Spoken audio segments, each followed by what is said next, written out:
But the relationship between money and happiness is clear, and that is there is a relationship from kind of zero income to call it $100,000. There's a direct correlation between that income and your happiness. People who make $80,000 a year are much happier than people making 30. But once you get to a point where you have a certain level of housing, opportunities, financial security, can absorb a healthcare scare, have enough money to take vacations. In St. Louis, that's 80 grand a year. In Manhattan or San Francisco, that's at least 500 or 600 grand a year. So a lot of it's where you live. But once you get to that point, happiness and income flatline. And that is, there's no correlation. Now, my advice around money and happiness is, in your 20s and 30s, bust a move. Be very focused on getting to that number. And that number is a function of where you live, your expectations, the kind of lifestyle you want to lead. And it's important to get to that number. But once you get to that number, happiness is driven by other things, not an increase in your income. I'm Srini Rao, and this is the Unmistakable Creative Podcast, where you get a window into the stories and insights of the most innovative and creative minds who've started movements, built thriving businesses, written best-selling books, and created insanely interesting art. For more, check out our 500-episode archive at unmistakablecreative.com. Scott, welcome to the Unmistakable Creative. Thanks so much for taking the time to join us. Thanks for having me. Yeah, it is my pleasure to have you here. So I actually came across your book by way of your publisher, who happens to be also the same publisher that I have, Penguin Portfolio, the Algebra of Happiness. And I loved this book because it wasn't just a standard sort of happiness research book, but it was filled with all sorts of really interesting anecdotes and nuggets from your life experience, all of which we will get into. But before we get into all of that, I want to start by asking you, what did your parents do for a living, and what impact did that end up having on the choices that you've made with your life and your career? Sure. Both my parents are immigrants. Both were pulled out of school when they were 11 years old. And I think my dad was 13 to work and help support the family in kind of Depression and post-Depression era, World War II era, Scotland and England. They came to the U.S. with, I think, $90. And my dad was a salesman and my mom was a secretary. But my mom raised me. My parents split up when I was 8 years old. So I was, the superhero of my life is my mother, who raised me on a secretary's salary on her own. And, the impact it had on me, quite frankly, was pretty dramatic. It's not a sob story. There was a lot of laughter and discipline and, love in my household with just me and my mom. But economic adversity really registered with me at a young age. When my mom got diagnosed with cancer, ultimately the cancer that would kill her, I was in graduate school. And it was very eye-opening for me. And I remember being in some situations with her doctors and trying to manage her healthcare, where it was clear to me that people in our kind of weight class economically didn't have access to the same options and same service and same healthcare as wealthy people. And it was somewhat, as someone who felt very protective of their mother, it was very a kind of emasculating and shaming, quite frankly.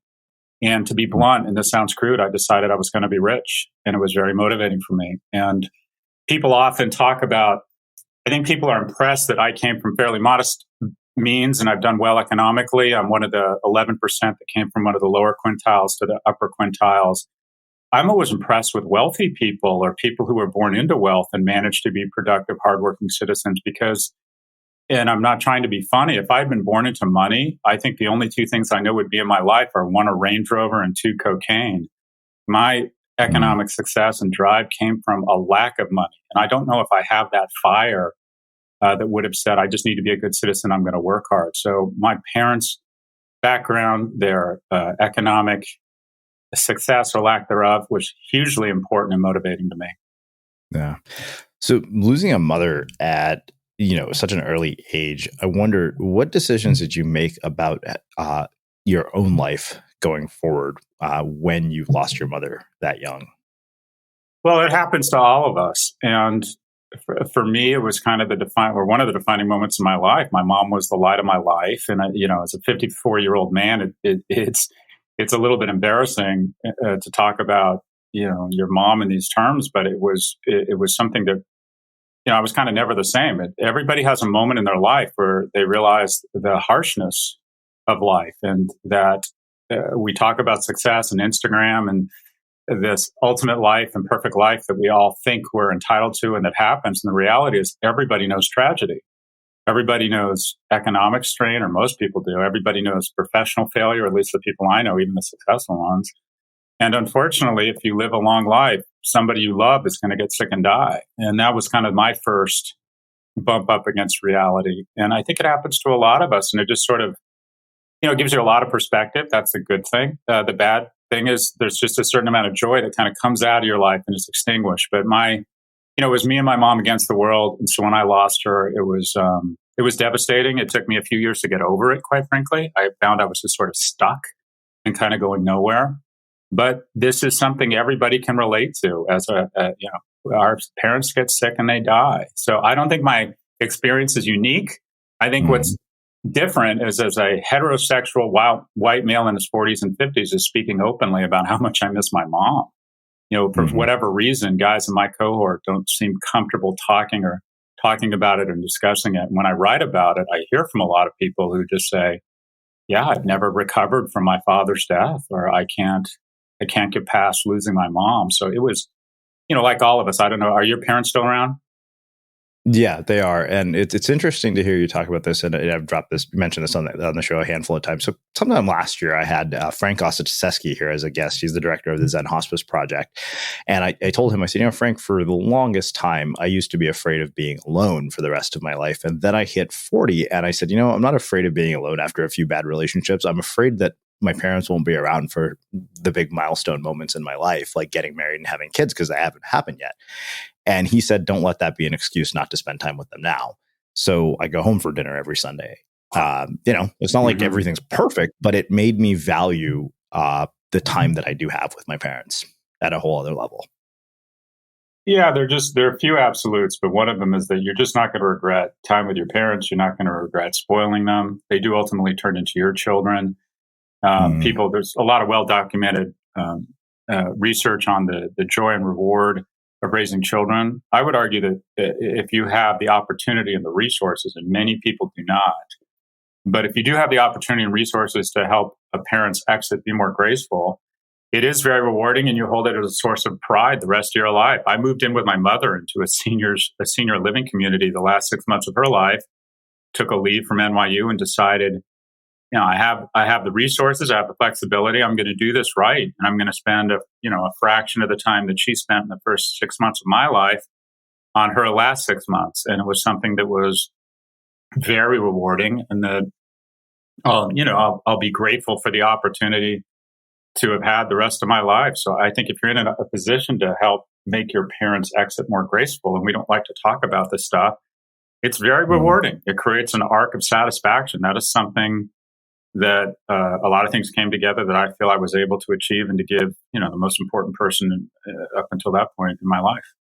Yeah. So I know from having read the book that you're a father. I wonder if that has had an impact on your own parenting. That's an interesting question. My mom was always, my parents were European, and so they weren't very open and very affectionate. And I decided that I would go the other way. And I'm fascinated by evolutionary anthropology, and we're pack animals, and touch is just so important and reinforcing. And a lot of the approach I have to kids are, quite frankly, kind of zigging where my parents were zagging. My parents were European. There wasn't a lot of discussion. There wasn't a lot of laughter. There wasn't a lot of anything in my household when they were together. My dad and I have a good relationship, but he wasn't very affectionate with me, and I decided I was going to go just the opposite way. Or let me put it this way: he was a lot more affectionate with me than I think his father was. He sort of checked the box. He was a much better dad to me than his dad was to him. But the real lesson I've taken, and I don't know if it's my parents, is around affection with my kids, especially my boys. And I've decided, I'm taking affection back. But there's a lot of, I think as Westerners, or at least in the U.S., we tend to see affection between males as some sort of hint of weakness. And I find that the affection given to my boys and affection given back is just incredibly reinforcing and satisfying for both of us. So it's something, it's something I decided early that I was going to make a real effort to do. Yeah. So I know from having read the book that early in your life, nothing really indicated that you would end up being successful. I remember the stories about UCLA and barely getting in. And that's why I felt there were so many parallels to your story and mine, because I, barely graduated from Berkeley with a 2.97. And I wonder what changed that led you down a trajectory, because I know you've written multiple books. You're teaching at a university, so I wonder what is it that led to a shift other than your mom passing. Was there anything else that made you just say, okay, you know what, this is like, I'm going to make sure this changes? A couple of things just happened in my life where I got very focused economically, and a lot of it was just kind of growing up and maturing. But you talk about you and I are both beneficiaries of the generosity and vision of California taxpayers and the regents of UC. I graduated undergrad from UCLA with a 2.27 GPA, and Berkeley let me into business school. And the reality is that just would no longer happen. And one of the things I worry about is that I was a remarkably unremarkable kid, and I was given remarkable opportunities by California taxpayers and UC, and I ended up blooming a little bit later in life. And now I'm I think a productive citizen, pay a lot of taxes. I'm involved in University of California again in what I'd like to think is a meaningful way. But I worry that guys like you and me just don't get those opportunities anymore. That despite the fact that the number of people going to college has increased dramatically, the number of seats that have been offered by the top universities has stayed flat. So Stanford's applications have tripled in the last 30 years. But the number of seats that they've increased they haven't increased their freshman class by anything substantial, because we as academics, and I include myself in this, have become drunk with the notion of exclusivity. And that is, we no longer see ourselves as public servants. We see ourselves as luxury brands. And every fall, the head of admissions and the deans brag about how impossible it is to get into the college. And you can't be at a party without someone joking that they could never get into their alma mater today. But that's a bad thing, because on a risk-adjusted basis, it's likely that your children will be somewhere in your weight class from a character, a work, and an intellect dimensions. And the fact that they're not going to get to go to UCLA, but they're going to have to go to Pepperdine, or they're not going to get to go to USC, they're going to end up at UC Boulder, which is a good school, but not as good as SC, all makes sense. And what it all leads to is that for the first time in the history of our country, 30-year-olds are not doing as well as their parents were at the age of 30. And unfortunately, what has been the great upward lubricant of the middle class education has turned into a caste system where your education kind of identifies who you are in your trajectory in your 20s. And it's getting very hard for the unremarkable. There's never been a better time to be remarkable in the US, but 99% of us and 99% of our children are not remarkable. And the fact that unremarkable kids can no longer go to good schools, they can just go to average or mediocre schools, is a negative forward-looking indicator on our society. Yeah.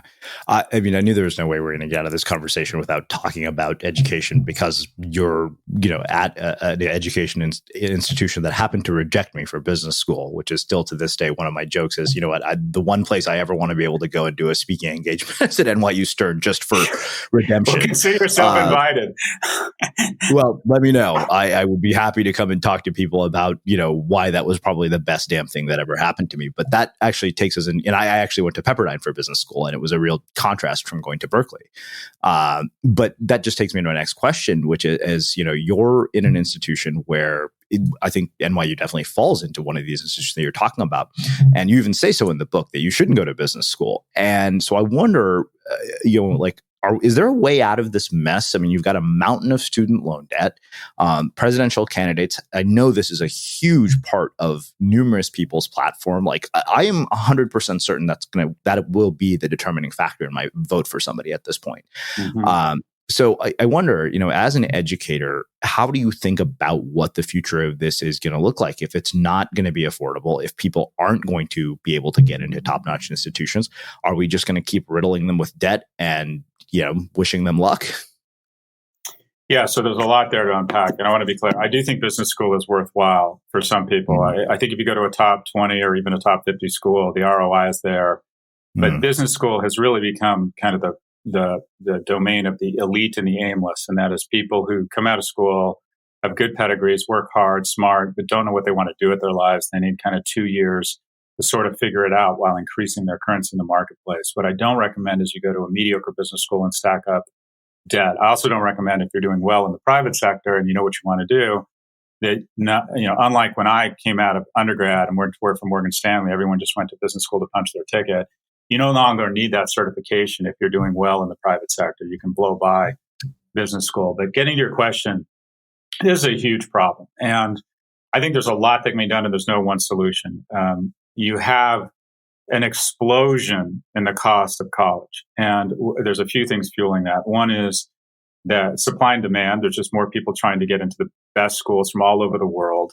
The ultimate luxury brand or luxury good in America is not Ralph Lauren or Cadillac. It's a degree from an Ivy League institution. And as a result, we're able to sell these $250,000 products, which is what it costs to go to one of these schools for 4 years, at a 95% gross margin. There's no other product like that in the history of consumer goods. And key to that, from their viewpoint, is scarcity, but that's in direct contrast to being a public good or a social good. We're going to need to dramatically decrease costs. And there's a couple things. Some are easy, some are hard. The first is, and again, this goes to the man in the mirror test, there is social welfare for the undereducated in the form of food stamps or welfare. And then there's social welfare for the overeducated, and that's called tenure.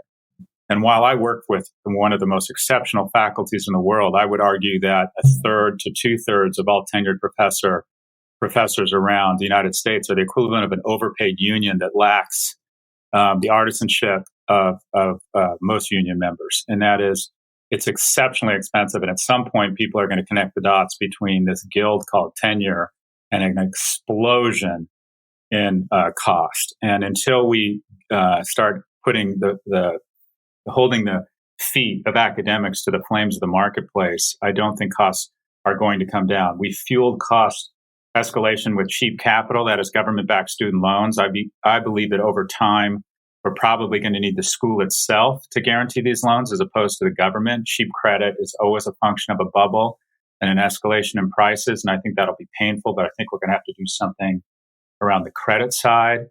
I think we're going to have to dramatically expand the number of seats. I think we should start taxing endowments. If Harvard doesn't grow its admissions and its seats by greater than the population growth, it should tax its endowment. If you're growing your endowment faster than you're growing your admittees, you're no longer a nonprofit. You're a private enterprise, and that money should be taxed.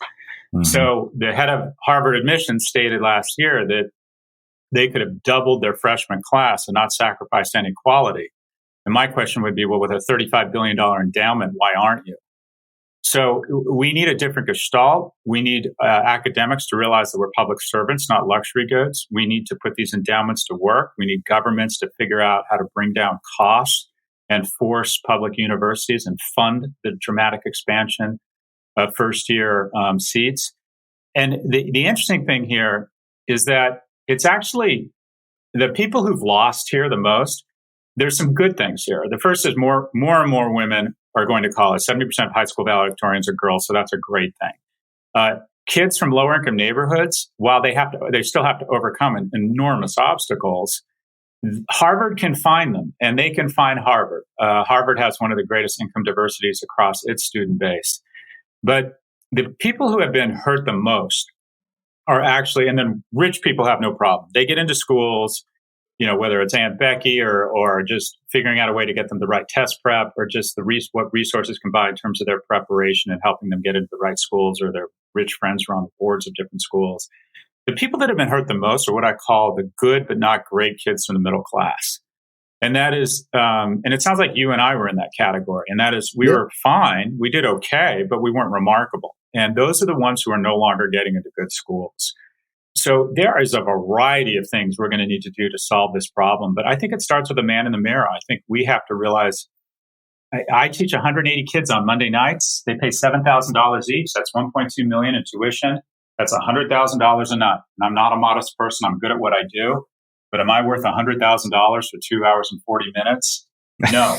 So there needs to be some sort of technology solution, government solution, and a change in attitude among the faculty at world-class business schools. We are here to serve the public, not to be De Beers or Mercedes-Benz. Yeah.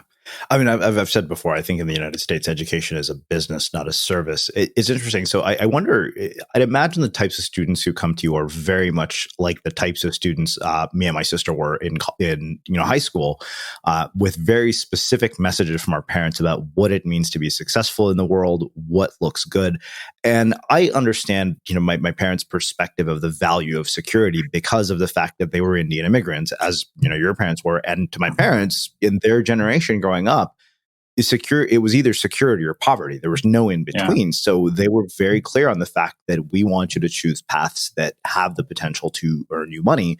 And at the same time, I think in some ways they did as a disservice. My parents wisely talked me out of being a music major at USC because I was playing the tuba, and my dad was like, do you really want to spend the next 4 years in a practice room? Not only that, there's only one in every major orchestra, so you have to wait for somebody to die for a job to open up. So I wonder, what are the narratives that people who are your students are being taught about success, and does that change with age? Because I think that what I value right now at age 40 is very different than the way I would have chosen a career at 21. When I was in Berkeley, it was pedigree, and that was everything. How does this look on a resume, and how big is the paycheck? And I wonder, at a place like NYU, what is your experience of this? Well, I think that the tension you felt between you trying to find your own path and your parents being very practical about the realities of the world and how important economic security is, I think that's a healthy tension. And I think you're both right. And that is, if we all did, your parents are going to make sure that you don't miss too many trains, and you're going to make sure that you miss a few. And that's important. The trajectory in your 20s, unfortunately, the reality is your income trajectory in your 20s largely indicates that same trajectory for the rest of your life. So it's very important. And kind of coming out of a cannon and getting real traction early is just very important. And unfortunately, college plays a pretty big role in that. I would say the unhealthiest kind of dogma or tagline we here at NYU is the luncheon speakers are not always, they're either very interesting people or they're billionaires. And the billionaires kind of have this tagline where they sort of end the speech with some version of follow your passion.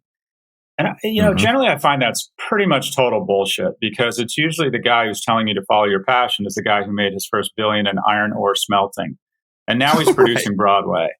Yeah. And what I tell the kids is that your job as a young person is to find what you're good at, and then to commit to becoming great at it. Because if you become great at something, the accoutrements of being great, respect from your colleagues, money, a greater selection set of opportunities and mates, access to better healthcare, a sense of pride, all of those things will make you passionate about whatever it is that's affording you those things. So there are tax accountants in the US. They didn't grow up thinking they were passionate about the tax code, but when they found they were good with numbers, when they found they knew how to, navigate the intersection of math, tax code, and a complex tax law, and they became super successful, they became passionate about tax law, because where you find your passion is what you're great at. So the passion areas, if you will, I would have liked to have been an athlete. I would have liked to have made my money as an athlete. And I lived in athlete housing at UCLA, and my friends that were much better athletes than me, I was blessed with being a mediocre athlete, and I figured that out right away at UCLA. But my friends who were amazing athletes, AAA ball and baseball, Seoul Olympics and water polo, I don't think they trade that experience, but they got a start on their career 6 or 7 years later than I did. And you just have to have an honest conversation with yourself. And that is, if you want to open a nightclub or a restaurant, or you want to go to work for Vogue, you better get a lot of psychic income, because the actual return on investment from a monetary standpoint isn't going to be nearly as great as the people who go to work for software as a service and healthcare. And that is, return on investment is traditionally inversely correlated to how sexy an industry is. And this is my investment strategy. A friend of mine is opening a members only club in downtown Manhattan for musicians and artists. I won't get near the thing. Another friend of mine is opening a business that creates a platform for fixtures and plumbing supplies. It sounds like, if you work there, you'd want to put a gun in your mouth. I say invest in that company, because careers are asset classes. And when people don't like them and they're not sexy, the returns go up. And when they're sexy and they have an overinvestment of human capital, the returns get starched out. So, get economically secure, find something you're good at, become great at it, and I promise you'll become passionate about it. So it's interesting you say that. One of the So I think my probably first 10 years of my career a real struggle. Like it was only in my 30s that I hit my stride, and I feel like I'm basically I spent my 30s doing what most people did in their 20s. I'm spending my 40s doing what most of my friends did in their 30s. And you may have seen this. This recent book came out by a guy named Rich Colgard, which talks about late bloomers. So I wonder, one, what is your view on that? Like, is it if somebody hears this, they might be like, "Oh, am I just totally screwed?" The other thing, you said in the book, you said it's difficult to get economic security with just your salary, as you will naturally raise or lower your lifestyle to match what you make. So I wonder if you could address those two things. Yeah. So look, there's just no getting around it. We live in an ageist world. And especially if you work in tech, what I find is if someone walks into a conference room or a meeting in tech and they're over the age of 40, and they're not running the place, they're not already a multimillionaire, the general assumption is, dude, what went wrong?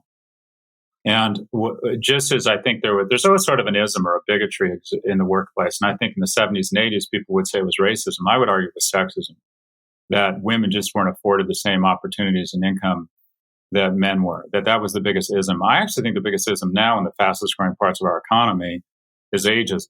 And that is a general sense that if you're not in your 20s or your 30s, and again, you're not running the place, that, you sort of fucked up and there's something wrong with you. So I think there's an opportunity around hiring people in their 50s who, for whatever reason, maybe they decided to have more balance in their life. Maybe they took time off to raise kids. Maybe they took care of a parent, or maybe they just always weren't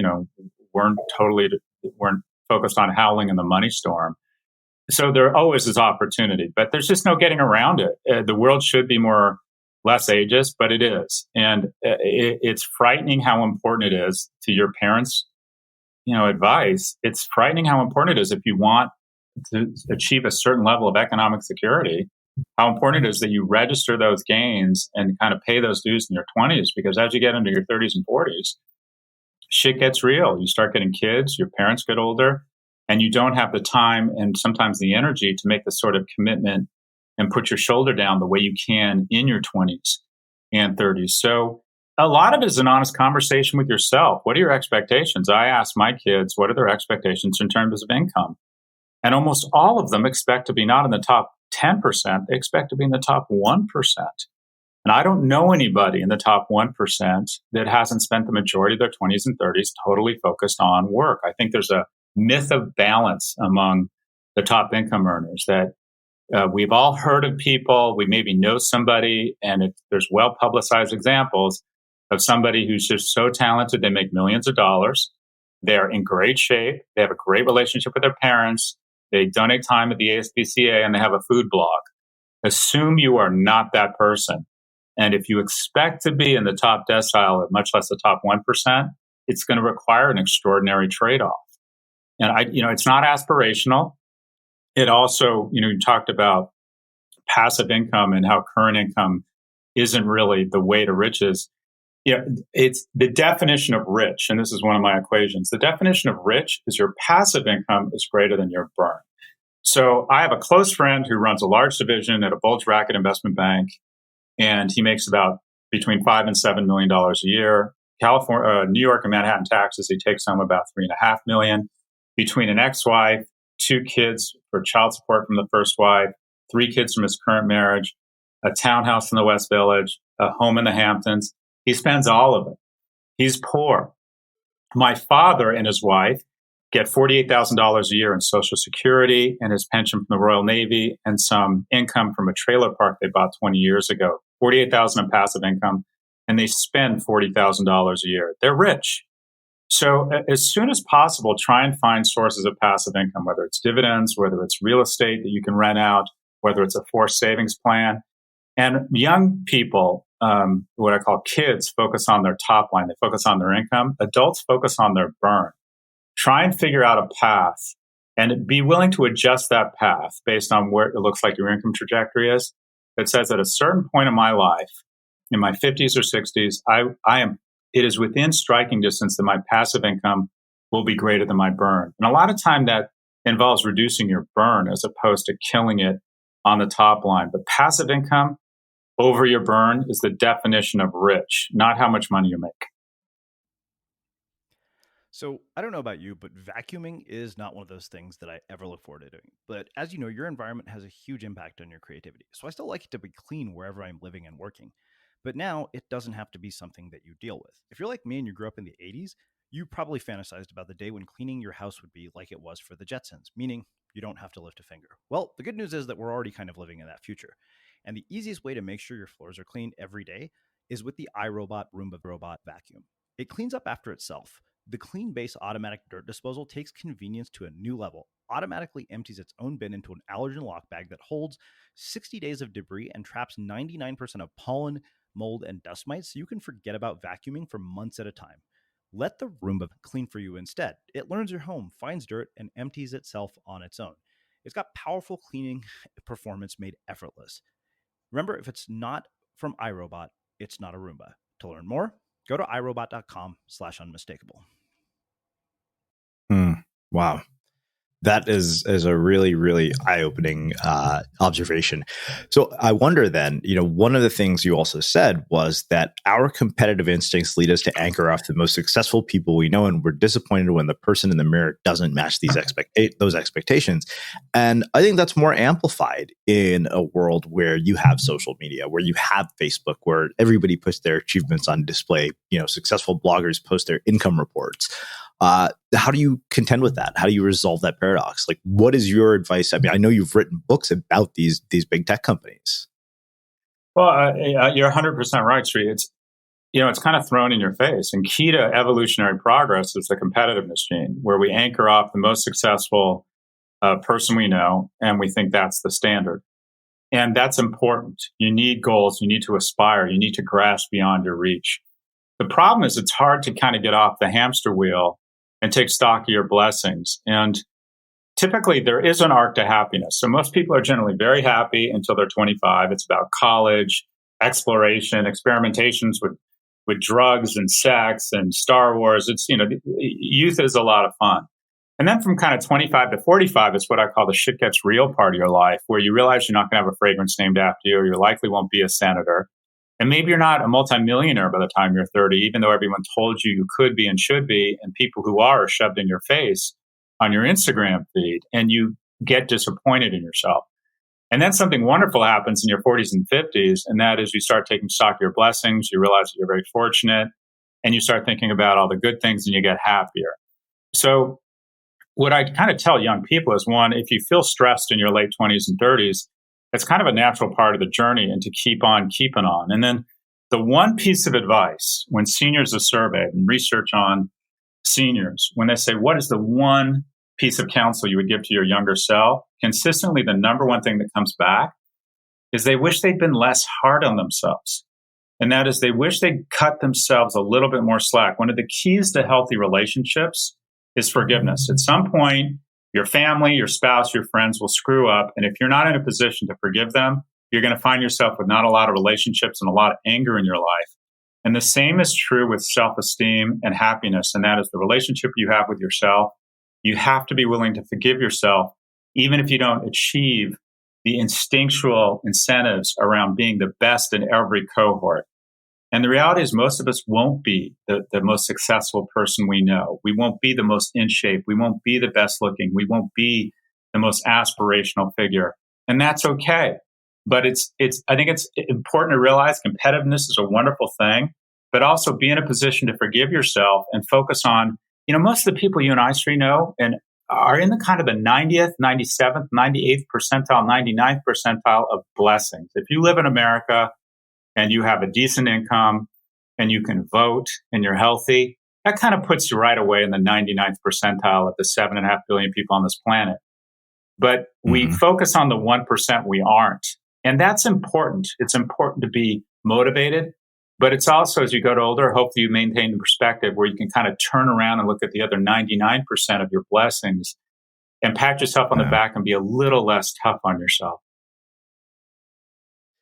It's interesting to hear you say that. It reminds me of something a mentor once told me who I worked with. He said that, you basically have set your standards of success based on the people that you interview. He said, so your entire worldview is based on nothing but outliers.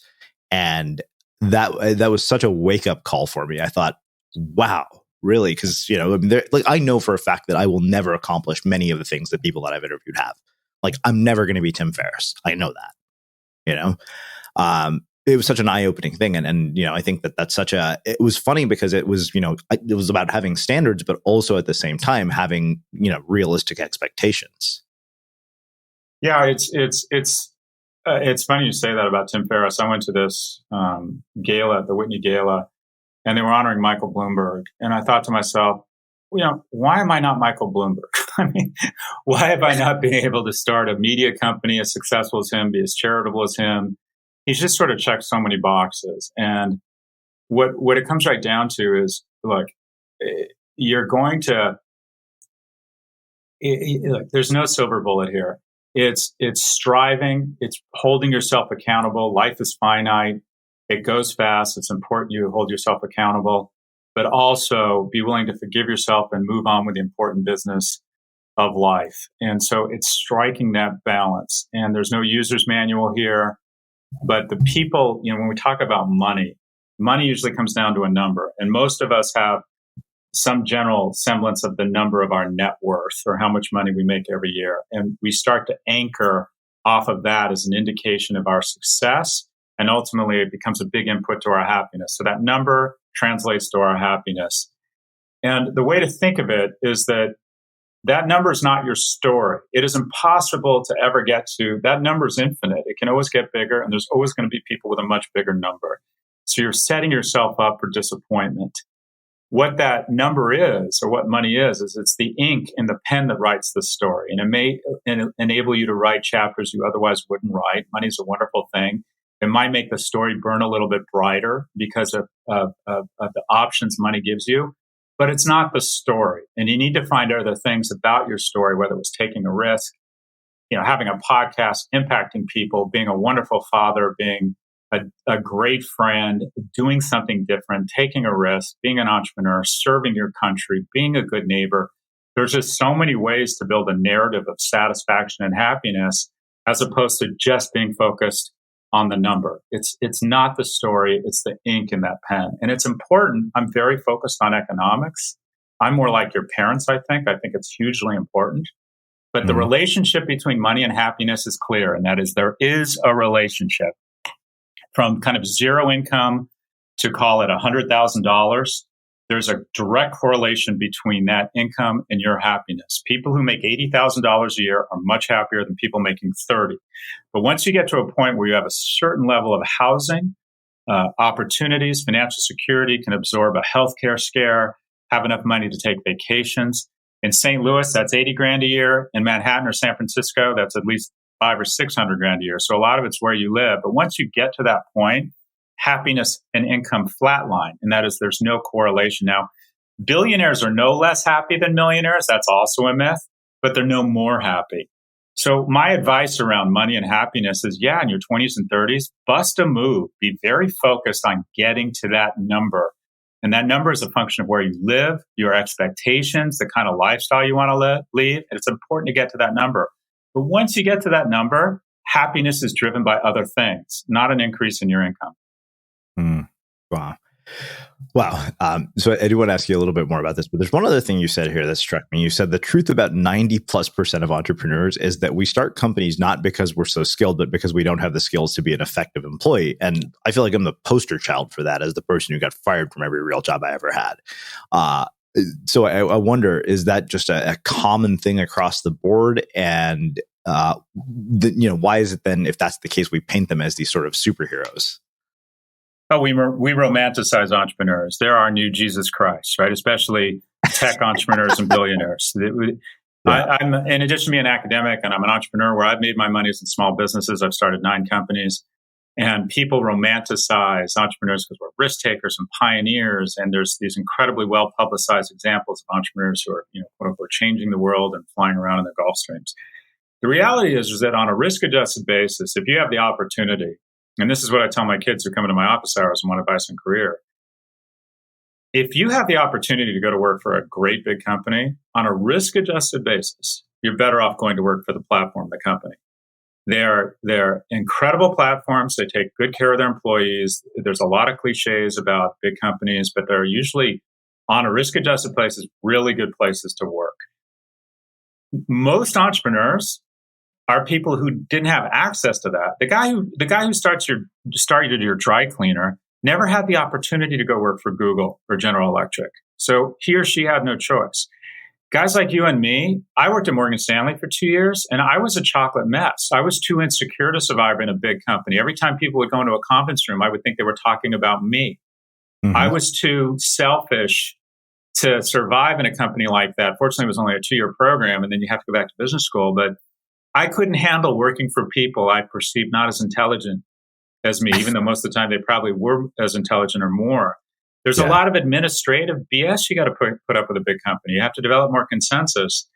I just couldn't survive in a big company, and I realized I didn't have the skills. And my stallmate at Morgan Stanley is still there, and we compared. We still stay in contact, and we compared very openly our lives and our economic situation. And we ended up almost at the exact same place, him after 25 years of Morgan Stanley, me after 9 different businesses. But the reality is I've endured a lot more ups and downs. I mean, the highs were higher when I took my first company public. That was an incredible high. Selling L2 to Gartner was an incredible high. But I have been beamed in the face. And there's been times in my life where I was very economically stressed, very worried and freaked out about economics and my prospects and my ability to take care of my family. And his was always just sort of a steady march upward. So on a risk-adjusted basis, if you have access to these incredible platforms called big, good companies, you're probably better off going there than starting your business. The infant mortality rate on most businesses is somewhere between 70 and 80%. It's a very difficult way to make a living. The upsides are enormous, and those are the ones we talk about. We don't talk about the people who bang their head against the wall, lose their money, lose their friends' money, their in-laws' money, and get into just this serious rut of, depression. I mean, entrepreneurship is a full body contact sport, and some people just don't have the constitution for it. Mm-hmm. Yeah. Wow. It's like I hear you talk about this, and I think about something a mentor told me. He said once, he said people try to do things where they don't have any advantages, and then you go and you hear the stories of people like Chris Sacca, and you're like, okay, wait a minute. Yeah, I don't think he would be Chris Sacca if it hadn't been for working at Google. This old mentor said, look, he's like, you want to start a tech company, go work at Google first. You're going to be much more likely to succeed if you do. You'll increase the probability of that happening significantly. Yeah, look, platforms and pedigree are super important. You and I both went to great platforms. UCLA and Cal are platforms. You graduated with a 2.97. I graduated, no joke, from UCLA with a 2.27, which is not easy to do. It's not easy to graduate with a 2.27 because I was on academic probation about 6 times. And then I got into Morgan Stanley. How did I do that? I'm not proud of this. I lied about my grades. This was back in an era where they didn't have digital technologies and they couldn't check your transcripts. And then Berkeley, again, decided to take a chance on me. God knows why. And they let me into their business school. And I'd like to think that I proved that decision to be a good decision. But Morgan Stanley was a great platform for me. It was the reason I got into Berkeley. Was Berkeley said, okay, if Morgan Stanley liked him, we're going to like him. And then the platforms and the pedigree of that gave me the opportunities, the skill set, and the credibility to start my first money and then raise money. And it was sort of an upward spiral from there with some pretty serious gut punches. But the reality is platforms and pedigree are incredibly important in our society. And we like to think that it's a meritocracy, and if you work hard and you're a good person, it'll all work out. That's not entirely true.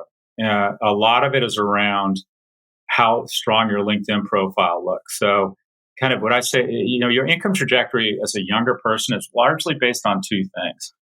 The first is certification, where you went to college, what kind of licenses, what kind of degrees you have, whether it's a CFA or you went to school at WashU, a fantastic school.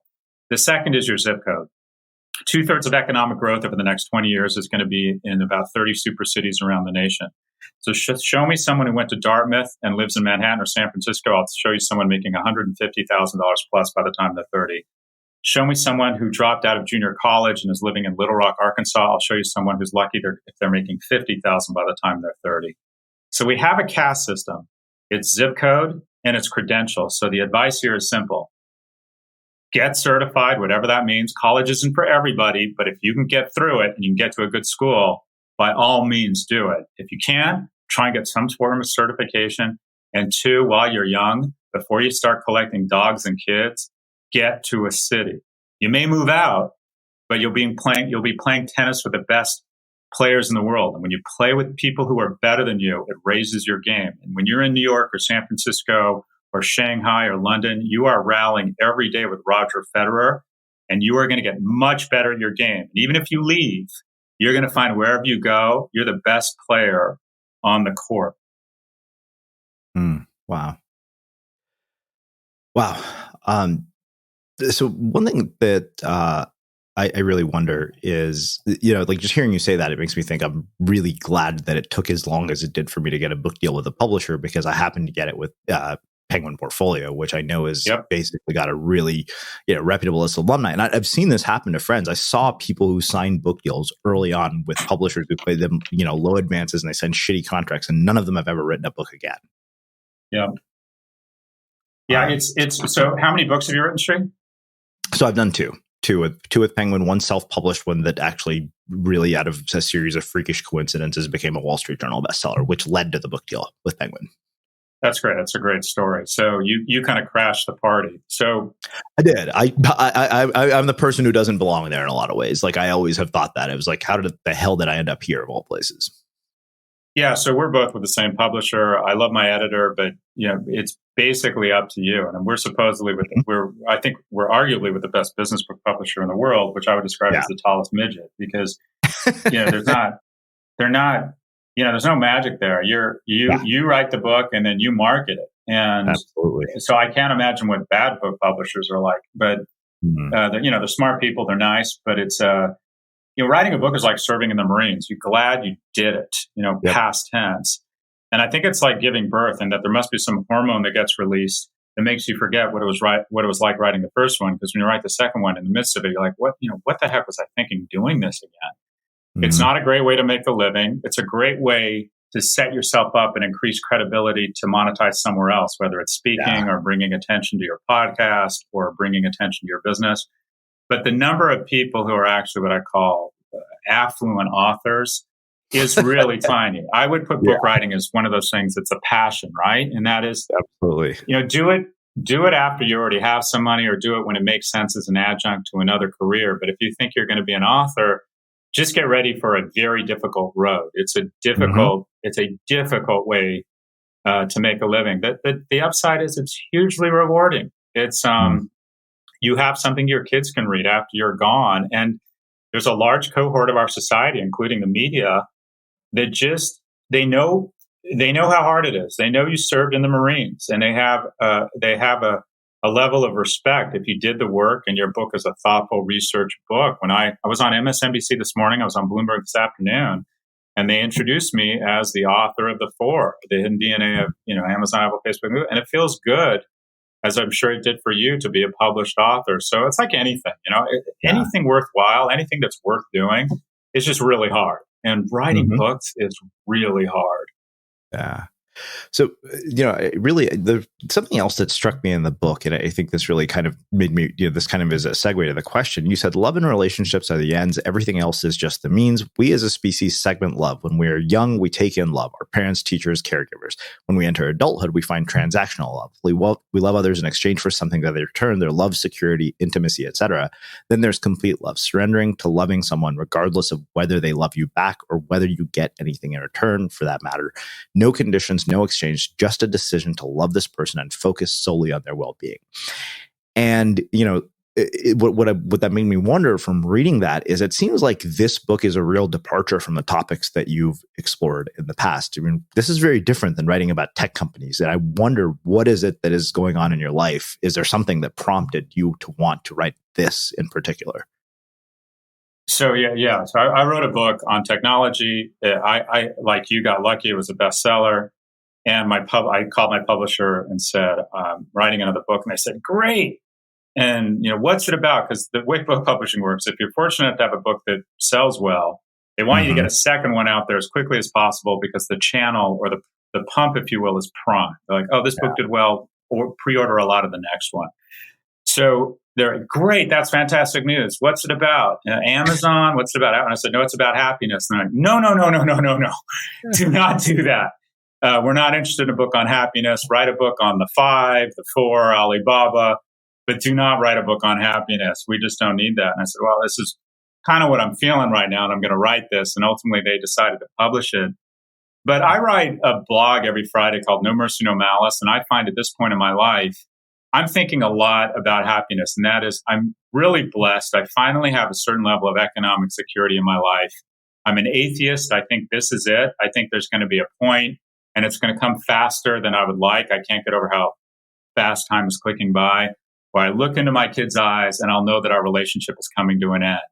And that's okay because it motivates me. And one of those motivations is that I'm thinking a lot about happiness and how I can manage my own kind of mild depression and anger. When I think about my mood and how I feel about myself and the world, it doesn't foot to my blessing. So I've been trying to bring those things in line and take more of a clinical research approach to happiness, and began researching what are the best practices to living not just happiness, which is a sensation, but building an arc of satisfaction such that when you do get near the end, you feel as if you've checked a lot of boxes in indelible ink and you can drop the mic.